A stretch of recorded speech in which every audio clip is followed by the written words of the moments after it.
আপনারা সবাই জানেন বিধানসভা নির্বাচন হয়ে গেল।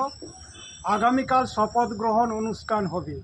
সেই শপথ গ্রহণ অনুষ্ঠানে আমার ব্যক্তিগত কিছু মতামত থাকতে পারে, যেহেতু আমি একটা নাগরিক, ভোটাধিকার আমার অধিকার ছিল, আমরা ভোট দিয়ে জিতিয়েছি।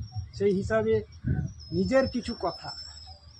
শুভেন্দু, এই যে শপথ গ্রহণ অনুষ্ঠানে শুভেন্দুকে মুখ্যমন্ত্রী করতেই হবে। কারণ কি, কতগুলো দেখুন, তিনি সামনাসামনি লড়াই করেছেন। তিনি পূর্ব মেদিনীপুরের মানুষ, একদম বঙ্গোপসাগর যদি বিজেপি হয়, একদম দীঘার মানুষ, সমুদ্র সৈকতের লোক। তিনি সামনাসামনি লড়াই করেছেন। তিনি সেন্টারেও খেলতে পারেন, সাইডেও খেলতে পারেন।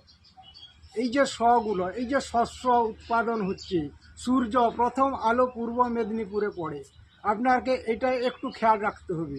যিনি লড়াকু নেতা, তিনি বিভিন্ন জায়গায় সামনাসামনি এসে লড়াই করেছেন। অনেক এখানে আছেন। আমাদের বর্ণমালায় 3টে তালবস্য, মধুনুষ, দন্তস্ব।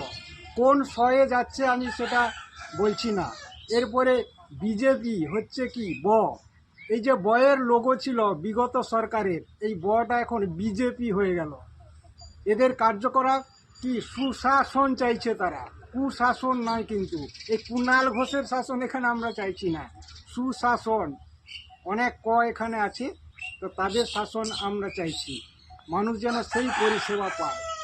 এরপরে চলে আসুন, শুভেন্দুকে যদি সুভাষ বসুর মতো করেন, যিনি এত সংগ্রাম করলেন, তাহলে কেন তারা বিজেপি থাকবে না, এটা ব্রিটিশ হয়ে যাবে। এরকম পক্ষপাতিত্ব আশা করি আপনারা করবেন না। তাই শুভেন্দুকে ওই মুখ্যমন্ত্রী পদে আপনাকে আসীন হতে হবে। তিনি সংসদে আছেন।